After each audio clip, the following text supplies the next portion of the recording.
Nous allons étudier le Daf Ain He dans Masechet Nedarim. Et rapidement, nous rappelons ce qu'on a vu dans le Daf Ain Dalet. On a vu une marloquette dans la Mishnah entre Rabbi Eliezer, Rabbi Yoshua et Rabbi Akiva. On va rappeler les trois chitotes. Selon Rabbi Akiva, il n'y a aucun rapport entre une situation de mariage et une situation de hiboum. Donc une femme qui a perdu son mari, l'Oalenu, sans enfant, et qui est en attente d'être épousée par un des frères, eh bien il n'y a aucune ressemblance.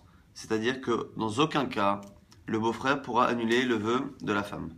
Par contre, selon Rabbi Yoshua, si la situation ressemble à un mariage, c'est-à-dire qu'il n'y a qu'un seul frère qui a la possibilité de le faire, eh bien ce seul frère à ce moment-là aura un lien avec cette femme-là, cette zika, qui ressemble finalement au mariage, de telle sorte à ce qu'il pourrait annuler le neder que la femme aurait fait. Rabbi Eliezer était la chita à l'avis le plus particulier qui disait que non seulement lorsqu'il y a un seul frère, mais même lorsqu'il y a plusieurs frères, eh bien, parmi eux, il y en a un qui peut annuler un neder comme un mari. Du coup, la question que tout le monde avait sur Rabbi Eliezer, c'est comment imaginer qu'un des frères ait le pouvoir d'annuler comme un mari, alors qu'a priori, ce frère-là n'a pas plus de pouvoir que les autres frères. On avait cité deux avis, selon Rabbi Ami, selon Rabbi Elazar, pour expliquer pourquoi un des frères avait un pouvoir plus grand au point de pouvoir annuler les nedarim. On a donné une solution qui était un cas où le beau-frère avait l'obligation de la nourrir, parce que la femme l'avait traîné en justice pour qu'il fasse le hiboum ou pas, et qu'il s'était enfui, donc il devait la nourrir. À partir du moment où il la nourrit, eh bien cette femme-là fait des nedarim en fonction de ce que lui veut. Donc c'est pas que la Torah lui a donné le droit d'être méfer, c'est que la femme, vu la situation financière, a fait des vœux en fonction de ce qu'il veut. C'est pour ça qu'il pourrait les annuler, ce serait selon Rabbi Elazar. Et autre possibilité qui est celle que l'on terminera d'étudier au début de ce Daf Ain He, était le fait d'imaginer que la Mishnah qui valait Rabbi Eliezer était selon Bet Shammai, et qu'on parlait d'un cas où l'homme avait fait un ma'amar, c'est-à-dire que un des frères avait fait des kiddushin pour réserver entre guillemets cette femme par rapport à ses frères, et ces kiddushin là, même si ça ne termine pas complètement le hiboum, eh bien ça fait un kinyan gamour selon Bet Shammai, et ce kinyan gamour donnerait la possibilité à ce frère qui a fait le ma'amar justement d'annuler les vœux de la femme.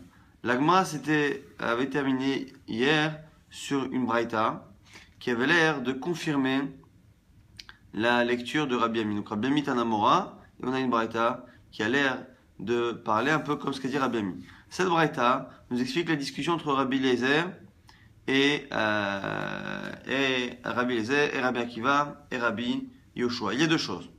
Lorsque Rabbi Eliezer parle, il dit que pourquoi lui pense que ça marche, même lorsqu'il y a plusieurs, c'est parce qu'il dit que puisque déjà lorsqu'un homme épouse une famille étrangère, il ne fait qu'une seule acquisition. Une seule acquisition, on voit que ça marche, il peut annuler ses vœux. A fortiori, lorsque l'homme fait une acquisition alors que la femme lui est déjà en partie acquise. Et ça fait allusion à quoi a priori? Ça fait allusion au fait que la femme est déjà pré-acquise dans le sens où elle est déjà sa ibama, sa belle-sœur, et que en plus lui vient faire une acquisition. Quelle est cette acquisition?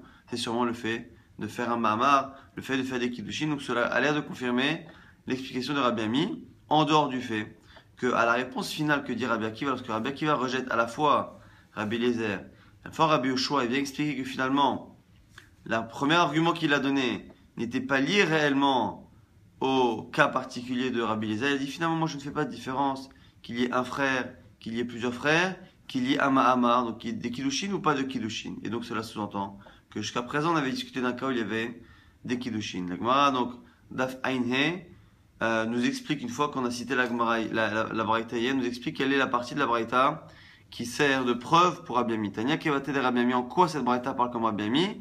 Des katané, car il est marqué Ben Shasaba Mamar, Ben Shelora Saba Mamar, à la fin que Rabbi Akiva se justifie, il dit mais non, mais moi ce que je dis c'est indifférent qu'il y ait Mahamar ou pas de Mahamar, ça ne change rien. Donc de là on voit que jusqu'à présent on parlait d'un cas où il y avait un Mahamar. Inami Merecha, tu peux aussi déduire du début, des katané. Nigmeralo, du début, ce qu'on avait dit tout à l'heure, que dans son raisonnement, Rabbi Eliezer dit que, a fortiori, dans un cas où elle est déjà en partie acquise et qu'elle rentre dans son domaine. En quoi elle rentre dans son domaine? Forcément qu'il a fait quelque chose d'autre, en plus que la situation naturelle de Hiboum, c'est sûrement le fait de faire les kiddushin. Veilo Kadish, Nigmeralo, et donc si il n'a pas fait les kiddushin, c'est quoi Nigmeralo? Qu'il a terminé quelque chose. Tifshod Mine, Kisha Sabba Mamar, de là tu apprends qu'il y a deux preuves. On parle d'un cas où il y a un ma'amar. Et la Gemara reste là-dessus, donc la Gemara confirme la lecture de Rabbi Ami plus que celle de Rabbi Elazar. Maintenant, la Gemara essaie de comprendre la toute fin. Lorsque à la fin, justement, Rabbi Akiva se justifie, dit non, finalement, ce que je dis, c'est indépendant du fait qu'il y ait un frère, plusieurs frères, indépendant qu'il y ait Mahamar, pas Mahamar, simplement. Qui Sh'ardvarim Kenedarim. Les Nedarim fonctionnent comme les Sh'ardvarim, comme les autres choses. Comme les autres halachot, Ken Nedarim, donc ça ne donne pas de droit aux beaux-frères. Quel est exactement ici le raisonnement des Katane? Amar Rav Rava dit, Achi Katane, voici ce qu'il a voulu dire. Et Atamode She'en Chavim Skila, Kenara Meorasa. N'est-ce pas que tu es d'accord que cette femme-là qui est Ibama, donc cette Ibama, qui est réservée aux beaux-frères, on est bien d'accord que même si elle est réservée aux beaux-frères, qu'elle n'a pas le droit d'épouser un étranger, si au final elle a une relation avec un étranger, on sait très bien qu'elle n'est pas Chayivet Skila, elle n'est pas Chayivet Mita, comme une femme Meorasa. Et donc, nous dit ici, la Gemara Rava pour expliquer l'argument de Rabbi Akiva. Quelle est la preuve finalement selon Rabbi Akiva que le hiboum et les kiddushin ne marchent pas pareil? C'est parce qu'une femme qui est Mekudeshet et qui même que Meorasa et que son mari justement a des droits sur les Nedarim, on voit que cette femme-là, si elle le trompe, elle est Chayavet Mita. Alors qu'une femme qui est Yibama et qui attend que son Yibam, son beau-frère, lui fasse hiboum, on voit qu'elle n'est pas Chayavet Mita. Et donc, on a bien la preuve ici que Rabbi Akiva a fait un raisonnement qui est lié justement à la différence qu'il y a au niveau d'éventuellement d'un adultère. Amar Ravashi confirme cette lecture. Dynamique d'Eka, regarde, tu n'as pas obligé de voir la braïta. Même dans notre Mishnah, on retrouve un peu cette notion-là. C'est quoi? Qu'est-ce qu'a dit Rabbi Akiva dans notre Mishnah? En Yibama Gmura Leisha, Keshem Sharusa Gmura Leisha. Une Yibama, une belle-sœur, n'est pas complètement à son beau-frère comme une femme est à son mari. Donc on voit ici que c'est en cela que Rabbi Akiva justifie le fait qu'il n'y ait pas de rapport entre Yiboum et le mariage. C'est le fait que par rapport à un éventuel adultère, eh bien, les sanctions ne sont pas les mêmes. Donc on voit que ça ne se ressemble pas. Et donc du coup, ça tombe pour laquelle Rabbi Akiva ne veut pas finalement apprendre la Faran Nedarim du mariage, la transposer dans Yiboum. Nouvelle Mishnah. Haomer et Ishto, un homme qui dit à sa femme, Kol ha-nedarim shetidori mikan ad she'avo mimakam ploni. Tous les vœux que tu vas faire dans le futur jusqu'à ce que je revienne, il part en voyage par exemple, Rehen Kaimin, je les valide à l'avance. Lo Amar Kloum nous dit c'est la Mishnah, ça ne fonctionne pas, c'est comme s'il n'avait rien dit.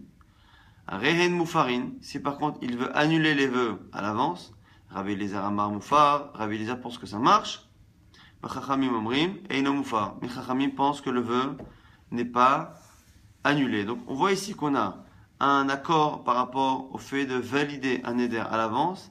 Ça ne marche pas. On voit ici que pour valider un éder, il faut l'avoir entendu. On ne peut pas valider un éder avant même son existence. Par contre, annuler un éder avant son existence, c'est une discussion. Selon Rabbi Eliezer, c'est possible. Selon Chachamim, ça ne l'est pas. Et on a une discussion ici, Rabbi Eliezer, Chachamim qui commence. Amar Rabbi Eliezer, Imei fait nedarim sheba'u lichlal isur lo yafer nedarim shelo ba'u lichlal isur. Dit Rabbi Eliezer, c'est un raisonnement encore une fois a fortiori. Si déjà un éder existant, qui existe déjà et dont le issour, dont l'interdit existe déjà, il peut les annuler, donc, par exemple celui de sa femme, eh bien a fortiori qu'il peut annuler le néder de sa femme avant même qu'ils soient interdits, puisqu'a priori c'est plus facile d'annuler un interdit inexistant encore que celui qui est déjà existant.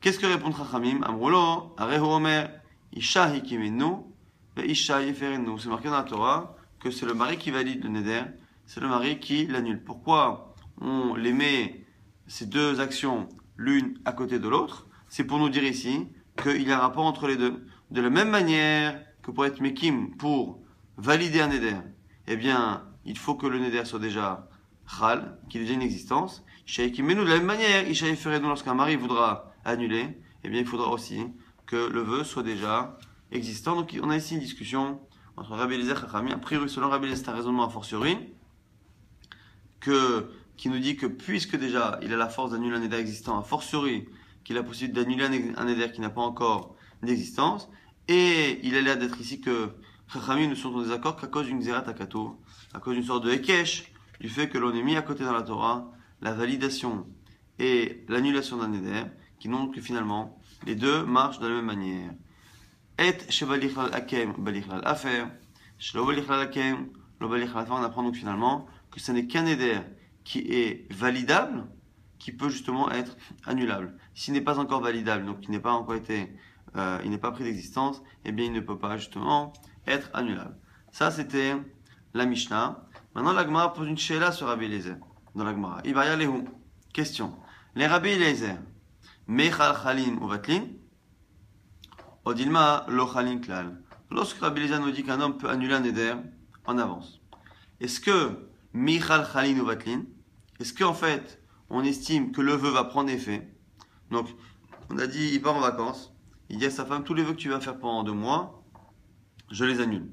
Lorsque cette femme va faire un neder, est-ce que son neder va prendre effet un instant, mais tout de suite sera annulé par l'annulation que son mari a fait en avance?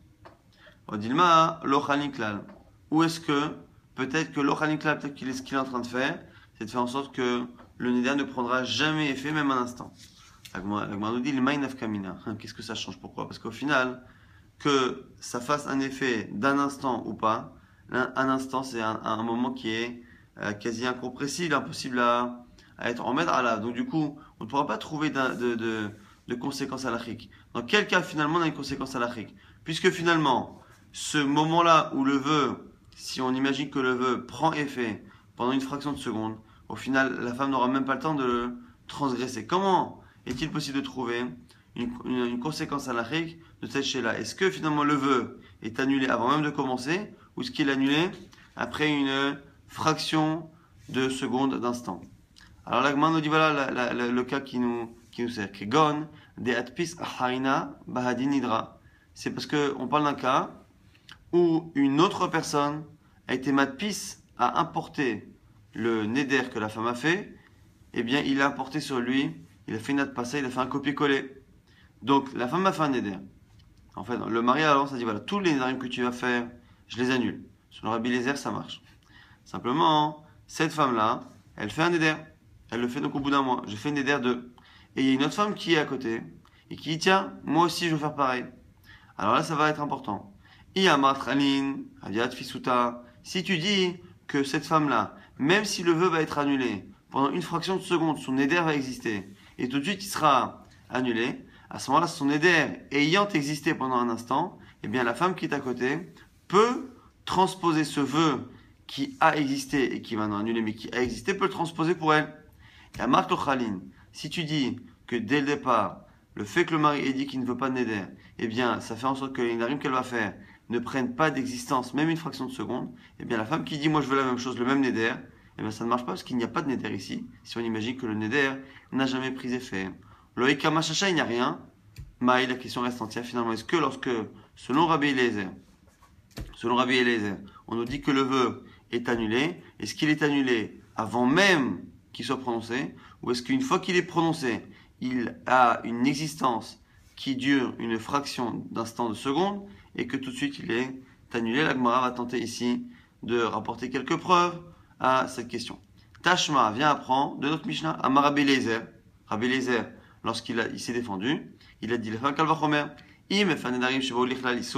si déjà un homme peut annuler un vœu qui a un interdit qui existe déjà, dans le cas de la femme, ne pourrait-il pas annuler un vœu qui n'est pas encore interdit? Ici, quand on regarde son raisonnement, on a l'impression que le vœu n'a pas encore pris effet. Pourquoi? Parce qu'il est en train de dire, si déjà il peut annuler un vœu qui a déjà un interdit, a fortiori un vœu qui n'est pas encore interdit. La Gemara dit, mais non. Mi katane she'einan ba'in. Shelo ba'u katane. Il n'a pas dit qu'il va annuler un vœu qui ne prendra jamais d'interdit, qui ne prendra jamais effet, qui n'a pas pris. Mais à quel moment? Au moment où il parle. Puisqu'encore une fois, lui il parle avant de partir. Avant de partir, il dit, tous les vœux que tu vas faire pendant 2 mois, je les annule. Et donc le raisonnement ici de Rabbi Eliezer nous dit que puisqu'au moment où il parle, ce vœu-là n'a pas encore d'effet, eh bien, c'est un raisonnement fortiori. Si déjà, lorsque la femme a parlé, que le vœu existe déjà, il peut l'annuler, fortiori qu'il peut parler et l'annuler avant. Mais ça ne veut pas dire que, ok, maintenant, il n'a pas d'effet, mais ça ne veut pas dire qu'à l'avenir, il ne va pas prendre un effet pendant une fraction de seconde avant d'être annulé par cette annulation qui l'a précédé. Donc du coup, on n'a pas de preuve de notre Mishnah. Tashma vient apprendre d'une braïta. Amalaem Rabbi Eliezer. Encore une fois, donc on a des braïtot qui, parfois, nous donnent quelques informations en plus sur la discussion entre Rabbi Eliezer et Chachamim. Uma b'makom she'en mefer nidre asmo mishenadar, mefer nidre asmo ad sheloido. Si déjà un homme ne peut pas annuler son éder, lorsqu'un homme fait un éder, il ne peut pas lui-même annuler son éder. C'est marqué lo yachel devaro. Un homme ne peut pas profaner sa parole, donc lui ne peut pas annuler son éder. Il peut aller voir un bedin éventuellement pour faire atarat et nedarim, mais lui-même, et mefer, annuler son vœu, il ne peut pas. Mefer nidre asmo ad sheloido. On voit tout de même qu'il peut annuler ses vœux en avance. Donc un homme ne peut pas annuler ses propres vœux, même dans les 24 heures. On n'a jamais vu que la Torah autorisait un homme à revenir sur son éder dans les 24 heures ou dans la journée qui suit son éder. Par contre, on sait qu'un homme peut, au début de l'année, à Rosh Hashanah, dire tous les vœux que je vais faire à l'avenir, je les annule. Donc on voit qu'un homme qui n'a pas la possibilité d'annuler un éder X, le sien par exemple, si on prend son éder, un éder X qui n'est pas annulable par cette personne-là, est annulé en avance. Donc on voit finalement que sur le même néder, le néder qui est personnel, on voit finalement qu'il est plus facile d'annuler ce même vœu-là personnel avant qu'il soit prononcé plutôt que après. Comme chez Meifan Nidre Ishto Mishetidor et Inodin Shafan Nidre Ishto Ad Shelotidor. Donc n'est-ce pas que du coup, dans le cas du vœu de la femme, puisqu'il peut même annuler le vœu de la femme une fois qu'elle l'a prononcé, a fortiori avant de le prononcer. Le raisonnement Kalvachomer est basé sur le fait que sur le vœu personnel, on apprend que finalement, un vœu personnel que je ne peux pas annuler moi après l'avoir prononcé, je peux l'annuler avant de le prononcer. On voit finalement, grâce à cela, qu'un éder est plus facile à annuler avant qu'à annuler après. Donc dans le cas où la femme, je peux l'annuler après, a fortiori que je pourrais l'annuler avant. Alors, quelle est ici la preuve que l'on cherche à avoir? C'est du fait que ici dans le raisonnement Kalvachomer, on compare son néder à lui et le néder de la femme. Maïlav de Ishtodoumia, dis-les. N'est-ce pas que si on compare les deux, c'est que finalement on les trouve ressemblants. Ma hu de l'ochalin, afishto nami de l'ochalin. Puisque dans le cas où un homme annule ses vœux avant même de les prononcer, eh bien ces vœux n'ont pas d'existence du tout, eh bien on pourrait penser que c'est la même chose dans le cas de la femme. Et donc puisque c'est un raisonnement Kalvachomer, on va dire que les deux fonctionnent de la même manière. L'Agma dit non, même ça c'est pas une preuve. Lo, hakedeita, et hakedeita. Il est possible que non. Que autant un homme, lorsqu'il annule ses vœux à l'avance, les vœux ne prennent jamais effet, mais il se peut que dans le cas de la femme, ils prennent effet pendant un court instant. Et donc du coup, on n'a pas de preuve jusqu'à présent de justement de notre réponse, de notre question. Est-ce que finalement, lorsque Rabbi Eliezer nous dit qu'un vœu est annulé à l'avance, est-ce que le vœu ne prendra jamais effet ou est-ce qu'il prendra effet pendant un court instant? Nouvelle tentative de preuve qui ne sera pas terminée dans ce DAF. Tashma vient apprend d'une nouvelle braïta. Moulo le Rabbi Eliezer. Dans encore une fois la discussion Rabbi Eliezer Chachamim viennent objecter et dire que tu ne peux pas dire que le vœu est annulable à l'avance. Nous, dans la Mishnah, on avait vu que l'argument de Chachamim était lié à un pasuk. Isha yekimenu, ve Isha yeferenu. Puisque pour être mekim, pour valider un vœu, il faut attendre que le vœu soit prononcé et qu'il ait une existence.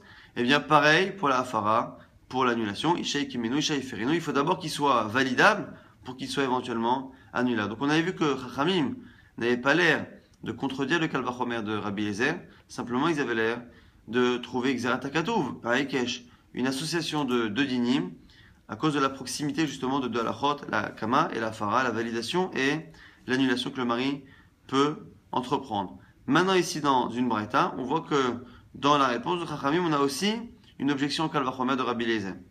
Tashma vient apprendre, Amoulo les Rabbi Eliezer, ils lui ont dit à Rabbi Eliezer, selon toi, on devrait dire quoi?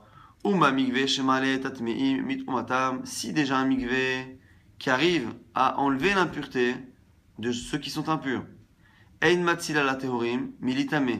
il n'arrive pas à empêcher un pur de s'impurifier. On a quelqu'un qui est déjà impur, donc l'impureté existe déjà. Ça ressemble un peu à notre cas, le néder qui est déjà prononcé, déjà assourd, ou un néder qui n'est pas encore prononcé, qui n'est pas encore assourd. C'est ça plus ou moins la ressemblance. Si déjà nous dit ici le migvé, on a un migvé, le migvé arrive à enlever une toum'a, une impureté existante sur une personne. Par contre, par contre, lorsqu'une personne est pure, et elle est dans le migvé, et que dans le migvé, elle touche justement une source d'impureté, eh bien elle prend tout de même la touma. Donc on voit que le migvé a la force d'enlever une impureté existence, mais n'a pas forcément la force de l'enlever avant que ça arrive. Adam, she'en ma'ale tatmi'im mitumatam, einodin hu, shelo yatzil la théorie militame. Normalement, tu devrais dire, selon toi, c'est la même chose, que si l'homme, par contre, n'a pas la possibilité lui-même de purifier quelqu'un d'autre, évidemment que l'homme n'a pas la possibilité de purifier quelqu'un, eh bien, il ne devrait pas, lui non plus, par raison a fortiori, pouvoir empêcher quelqu'un d'être impurifié. Donc, normalement, quelque chose, un aliment ou un élément qui serait dans son avalé, donc la personne aurait avalé une bague ou quelque chose, un ustensile, l'aurait avalé, eh bien, cet ustensile devrait prendre la touma, puisque si déjà un mikvé qui purifie n'a pas la force en lui-même d'empêcher une impureté, d'impurifier quelqu'un qui est en lui, eh bien l'homme qui ne peut pas lui-même purifier, a fortiori, shma amina, lochalim, de là tu apprends que ça ne marche pas. Parce que finalement, dans ce raisonnement, c'est un raisonnement qui montre que finalement, le raisonnement de Rabbi Eliezer ne marche pas. Et donc, que finalement, selon le raisonnement de Rabbi Eliezer, ce serait absurde. Soit l'homme ne pourrait pas empêcher, soit il faudrait dire que finalement, si l'homme, justement, qui n'arrive pas à purifier, eh bien, arrive lui-même à protéger, eh bien, normalement, le mikvé, qui lui-même purifie, devrait arriver à empêcher, justement, cette impureté d'arriver, puisqu'encore une fois, selon le raisonnement de Rabbi Eliezer, il est plus facile d'empêcher un interdit ou une situation négative de commencer, c'est plus facile de l'empêcher de commencer plutôt que de la réparer une fois qu'elle est déjà existante. Et donc du coup, selon la logique de Rabbi Eliezer, qui avait dit que puisque je peux annuler un éder de la femme avant même qu'il prenne un effet, a fortiori j'ai le droit de l'annuler avant qu'il prenne effet. Selon Rabbi Eliezer, pareil, si un mikvé arrive à enlever une impureté qui existe déjà, a fortiori qu'il devrait pouvoir justement l'annuler en avance. De là on voit que si on parle de cela, parce qu'on parle là-bas du mikvé, si le mikvé devait empêcher l'impureté d'exister, il devrait empêcher l'impureté d'exister avant même qu'elle commence. C'est pas qu'il y aurait de l'impureté et qu'elle serait annulée, ça devrait l'empêcher tout de suite. De là on apprend que finalement, dans la discussion Rabbi Eliezer Chachamim, eh bien si Rabbi Eliezer dit que ça s'annule et que ça ressemble au mikvé, ça devrait être annulé dès le départ et ne jamais avoir de chalout. Donc pour l'instant, la Gemara reste sur ce semblant de preuve que selon Rabbi Eliezer, lorsque l'on dit que le vœu est annulé à l'avance, il est annulé à l'avance et il ne prend jamais effet. On va très rapidement rappeler ce qu'on a vu dans le DAF. Donc on avait vu qu'on avait une marloquette Rabbi Eliezer, Chachamim, Rabbi Akiva par rapport à la possibilité qu'un beau-frère a d'annuler un vœu. Selon Rabbi Akiva, ça ne marchait jamais.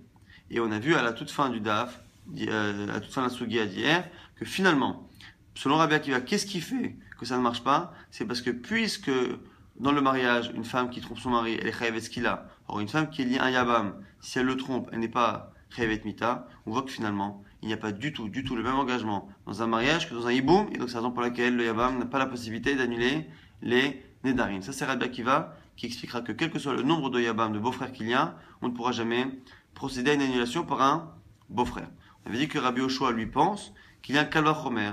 Si déjà, lorsqu'il y a un seul mari et qui fait une acquisition humaine, eh bien ça marche. Lorsque c'est qu'il y a un beau-frère et que l'acquisition est divine, eh bien, a fortiori que ça devrait marcher. Kol sheken, si on imagine qu'il y a ici des kiddushin qui ont été faits par des frères. En tout cas, lorsque ici, on a plusieurs frères, eh bien, il n'y a que Rabbi Eliezer qui pensera que ça marche. On avait dit deux possibilités. Soit parce qu'il a été traîné en justice par la femme et qu'il est obligé de la nourrir et que la femme fait Nedarim en fonction de ce qu'il veut. Mais l'avis qui a l'air d'être retenu par la Gemara, parce qu'il y a une braïta qui finalement a l'air d'aller dans ce sens, c'est la lecture de Rabbi Ami qui dit qu'en fait, la Mishnah parle d'un cas où le mari, un des beaux-frères, il a fait un Mahamar, a fait des Kiddushin et connaît selon Bet Shammai, Rabbi Eliezer et Shamouti, et que selon Bet Shammai, eh bien, un Mahamar c'est connu, donc c'est la raison pour laquelle ce frère-là, qui a finalement prépondérance par rapport aux autres frères, peut annuler les vœux de la femme. On avait vu après, dans la Mishnah, et c'était la Suga sur laquelle on a terminé, eh bien, qu'on avait une marloquette Rabbi Eliezer Chachamim.